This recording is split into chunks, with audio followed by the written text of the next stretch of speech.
quarta-feira e vamos estudar história, tá? Vocês vão abrir o livro na página 274 e colocar a data de hoje. Hoje são 2/9. Nós estamos no módulo 3 e capítulo 7. Bom, qual é o assunto? O Brasil se moderniza, né? E a gente vai falar sobre as mulheres na política, o Estado Novo, os direitos dos trabalhadores, a propaganda durante o Estado Novo, a era do rádio, o carnaval nas ruas e salões, tá? Então vamos lá. Bom, as mulheres na política, como é que foi esse processo, né? Das mulheres começarem a participar na política do Brasil. Nas primeiras décadas da República, as mulheres tinham pouco acesso à educação e quase nenhuma participação na política brasileira. Até a década de 1930, elas não podiam votar, nem se candidatar a cargos políticos. Nesse período, as mulheres passaram a se organizar e a lutar por direitos políticos. Após muitos anos de luta, em 1934, finalmente a participação feminina na política foi regulamentada na Constituição. Dessa maneira, as mulheres passaram a ter direito a se inscrever como candidatas e como eleitoras. Então, vocês podem perceber que esse processo foi longo, né? Até as mulheres começarem a conquistar seu espaço na política. Não foi só na política não, tá, gente? A mulher, ela lutou muito para conquistar o seu espaço dentro da sociedade brasileira, em que era uma sociedade altamente patriarcal, né? Uma sociedade em que prevalecia a vontade masculina. E aí, nem direito ao estudo muitas mulheres não tinham, porque elas eram preparadas para aprender a cozinhar, aprender a bordar, aprender a costurar, tá? E se casar, né? No caso, cuidar da família, dos filhos e do marido. E aí, elas foram lutando para que elas fossem inseridas, né, no espaço maior dentro da sociedade brasileira e também dentro da política. Então, olha só, esse processo ficou de 1930, só em 1934 é que finalmente a participação, né, das mulheres foi regulamentada, tá bom? Bom, em 1933, uma médica paulista, Carlota Pereira de Queiroz, foi a primeira mulher a ser eleita deputada federal. Ela participou dos trabalhos da Assembleia Nacional Constituinte entre os anos de 1934 e 1935. A Berta Lutz, líder na defesa dos direitos jurídicos da mulher, foi convidada pela deputada Carlota para trabalharem em conjunto na Constituinte. E aí, em 1934, Carlota foi reeleita. Nessa nova legislatura, tomou posse a segunda deputada brasileira, né, que foi a Berta Lutz. Gente, para vocês entenderem um pouco da Berta Lutz, o que acontece? Em 1920, surgiram vários grupos intitulados Ligas para o Processo Feminino, que foram, no caso, né, começou o embrião. Quando a gente fala o embrião, é que aonde tudo começou, na década de 20, tá bom? Bem antes de 1930, onde nós estamos falando. E aí, gente, no caso, ela teve papel fundamental, a Berta Lutz, ela teve papel fundamental na conquista das mulheres do direito ao voto. E aí a federação foi fundada em 1922, né, por ela, que liderou um movimento decisivo para a conquista do sufrágio feminino. Sufrágio quer dizer, para a conquista desse processo, né, na escolha, ter direito à escolha de votação, tá bom? Bom, Aí, o que que acontece, gente? Aqui nós temos uma imagem, né, no caso aqui da Carlota Pereira de Queiroz, que foi a primeira deputada federal do Brasil, tá? Ao longo dos anos, a participação feminina na política tornou-se cada vez maior. Atualmente, elas constituem a maior parte dos eleitores brasileiros. Porém, o número de candidatas a cargos políticos ainda é menor que o número de candidatos. Nas eleições municipais de 2016, por exemplo, cerca de 30% dos candidatos eram do sexo feminino. Somente, gente, 30%. Isso quer dizer, isso significa que ainda é muito pouco, tá? Se 30% são candidatas femininas, então a maioria, os 70%, né, são dos candidatos masculinos, né? Mesmo que um grande espaço na política tenha sido conquistado pelas mulheres, muito ainda precisa ser feito para que elas tenham uma representação maior na política brasileira, que é para defender os seus direitos, ok? Tá, gente? Então, agora nós vamos ver como foi, né, esse processo quando o Brasil entrou no Estado Novo.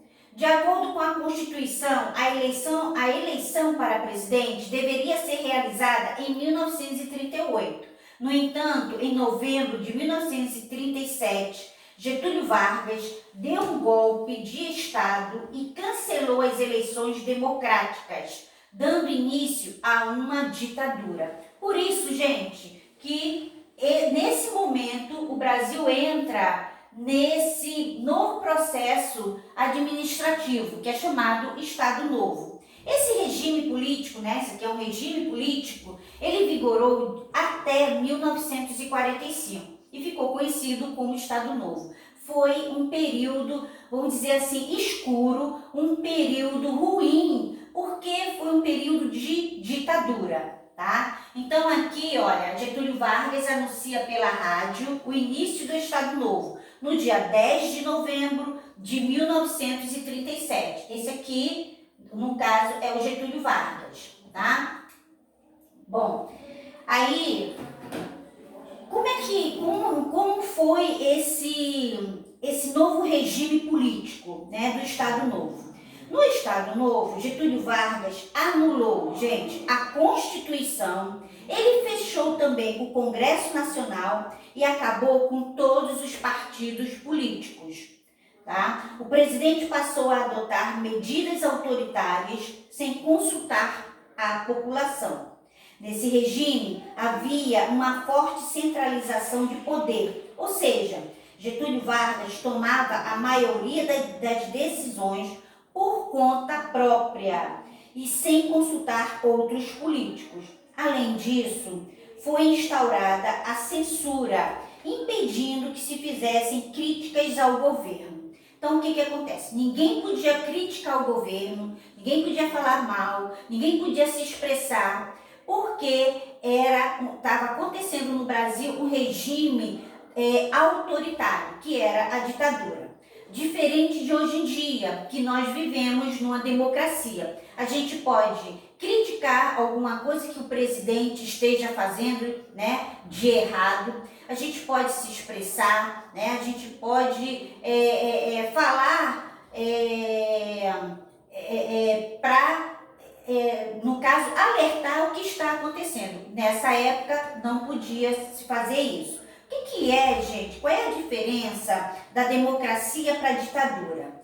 A democracia é um regime político em que a população tem participação política e a liberdade de expressão, tá? Já na ditadura, que é um sistema, uma forma de governo caracterizada por medidas autoritárias que limitam a liberdade de expressão, e outros direitos do cidadão, né, dos cidadãos. Ou seja, numa ditadura, as pessoas, a população, ninguém tem o direito e não pode, ou seja, é proibido fazer alguma crítica ao governo, tá bom? Bom, continuando então.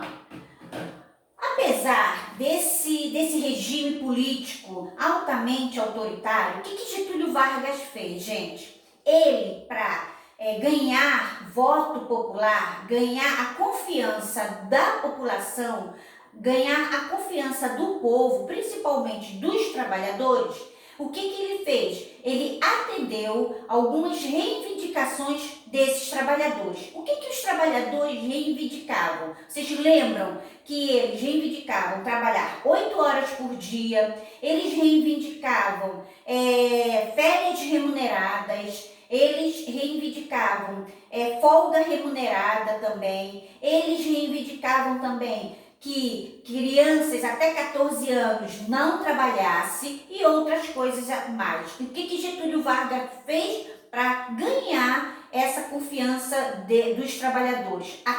Ele atendeu a essas reivindicações, a esses pedidos. Então, ele criou, gente, a CLT. Vamos ver?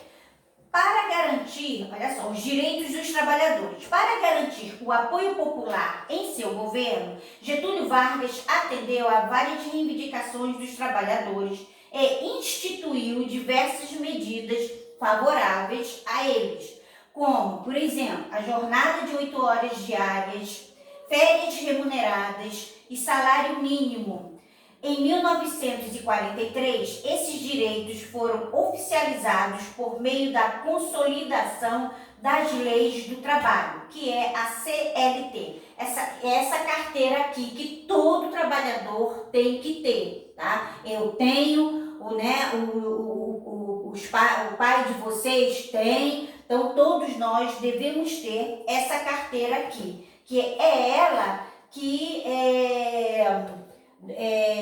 nos dá a garantia, tá? De que a gente tem que receber as férias, que a gente tem que trabalhar 8 horas por dia, que a gente tem, no caso, o salário mínimo, um salário, né? Pelo menos um salário mínimo, tá bom? É ela que garante tudo isso. E foi graças, no caso, a Getúlio Vargas, que nós temos a CLT até hoje. Tá? Então, no governo de Getúlio Vargas, o registro da carteira de trabalho passou a ser obrigatório. Acima, né, nós temos aqui o exemplo dela. Bom, e os sindicatos, ao mesmo tempo que aprovou medidas a favor dos trabalhadores, Getúlio Vargas também impôs algumas leis que buscavam controlar mais de perto as relações trabalhistas.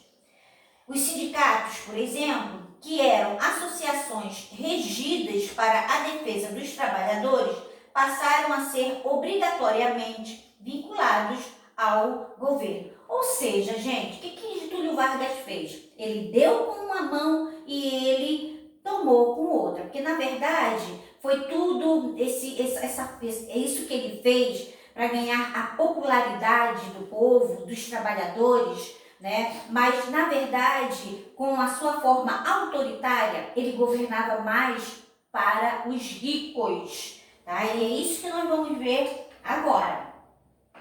E ele, com esse jeito dele, que ele foi chamado até de pai dos pobres, ele começou a conquistar todos os trabalhadores, e os trabalhadores gostavam dele. A população gostava muito de Getúlio Vargas.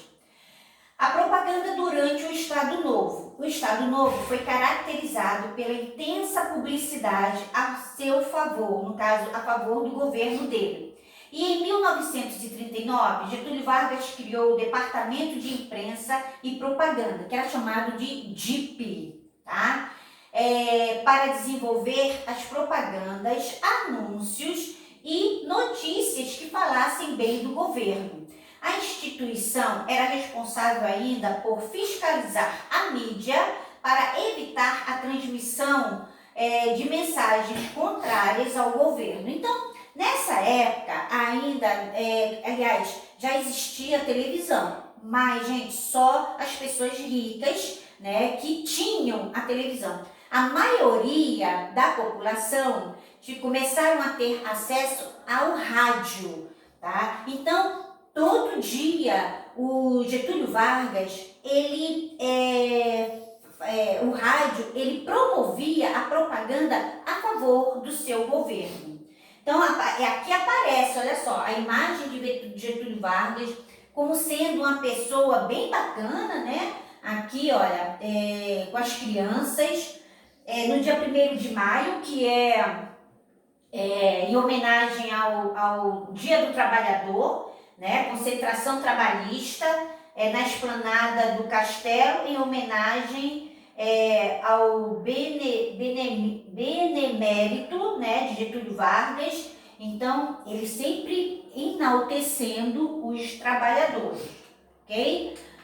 Bom, aí como eu falei para vocês, na era do rádio, durante a década de 1930, o rádio alcançou grande popularidade. Então, os trabalhadores começaram a ter acesso, né, a essa tecnologia da época.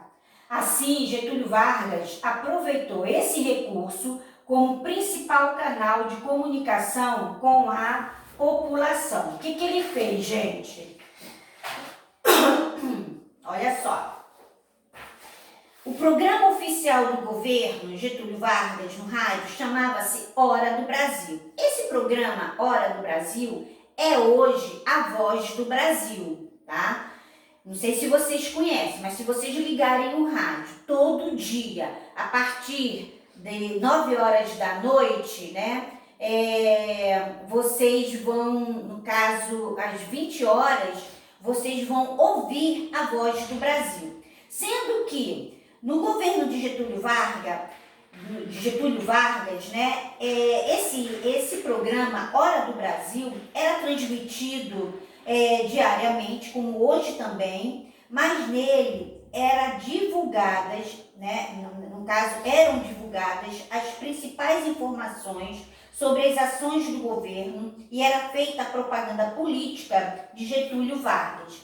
Então, em 1930, quando o rádio começou a chegar nas casas das pessoas, o que eles ouviam, as famílias se reuniam, quando era 7 horas da noite, olha só, as famílias se reuniam para ouvir o discurso de Getúlio Vargas. E ele falava muito do governo dele. Hoje em dia, esse programa, A Voz do Brasil, ele faz um comentário de toda a situação, tanto econômica como política do Brasil, tá? É bem interessante. Se vocês tiverem interesse, é só ligar o rádio, 9 horas da noite, que vocês vão conhecer esse programa, que se chama A Voz do Brasil. E ele está no ar, gente, há 75 anos, né? Bastante tempo, tá? Agora a gente vai ver como era feita, né, o lazer na década de 1930. Como era o carnaval, né, nas ruas e salões. O costume de festejar o carnaval já existia no Brasil desde o século XIX.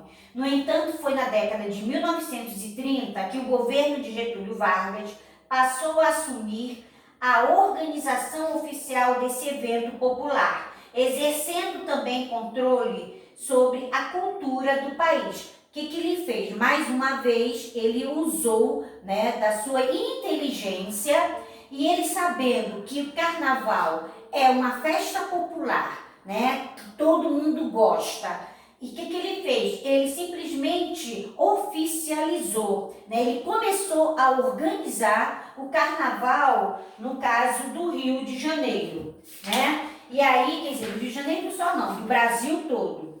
Os desfiles, como é que foi essa organização, gente? Os desfiles e concursos de rua passaram a ser programados pelo governo, que estipulava também o conteúdo das músicas para que valorizassem a imagem do país.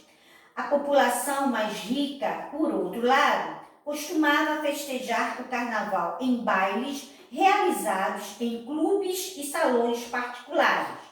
E aqui no livro de vocês, na página 282, tem tem um relato de Salomão Magalhães Borges, em que ele relata sobre o carnaval nessa época, na cidade de Belo Horizonte. É bem legal que vocês leiam, né, para vocês saberem como era que funcionava o carnaval no Brasil na década de 1930, tá? Então, só para concluir, gente, Getúlio Vargas, ele foi um presidente chamado pai dos pobres e ele ganhou a sua popularidade. Então, ele foi um populismo, tá?